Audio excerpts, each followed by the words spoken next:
జీవితం అందరికీ ఒకేలా ఉండదు. ఆ రోజు అతను ఆకలితో కాదు, బాధతో ఏడ్చాడు.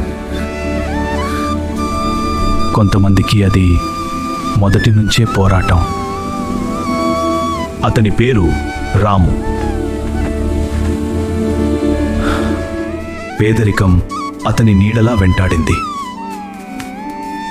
ఆ రోజు అతనికి తినడానికి కూడా ఏమీ లేదు. రాము, నువ్వు తిన్నావా బాబు? అవునమ్మా. ఆ రోజు అతను ఆకలితో కాదు, బాధతో ఏడ్చాడు.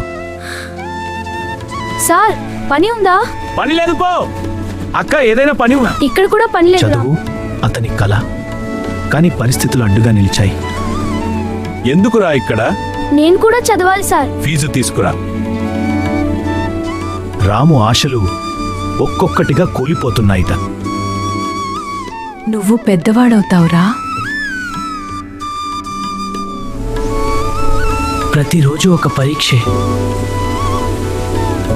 బ్యాటిల్స్ తీసుకోవడం, రోడ్డు పక్కన పని, కానీ తక్కువ డబ్బు. పేదోడివి, నువ్వు ఏమవుతావు? కానీ అతని లోపల ఒక అగ్ని ఉంది. ఒకరోజు ప్రపంచం అతన్ని చూసి ఆశ్చర్యపోతుంది. ఒకరోజు రాము ఇలా అన్నాడు, నేను జీవితంలో ఓడిపోయానా, గెలిచానా తెలుసుకోవడం కోసం. జీవితంలో ఏమి జరిగిందో పార్ట్ 2ను చూసి తెలుసుకోండి. ఇలాంటి కథల కోసం ఐ కథలు ఛానల్ని లైక్, షేర్, సబ్స్క్రైబ్ చేయండి ఫ్రెండ్స్.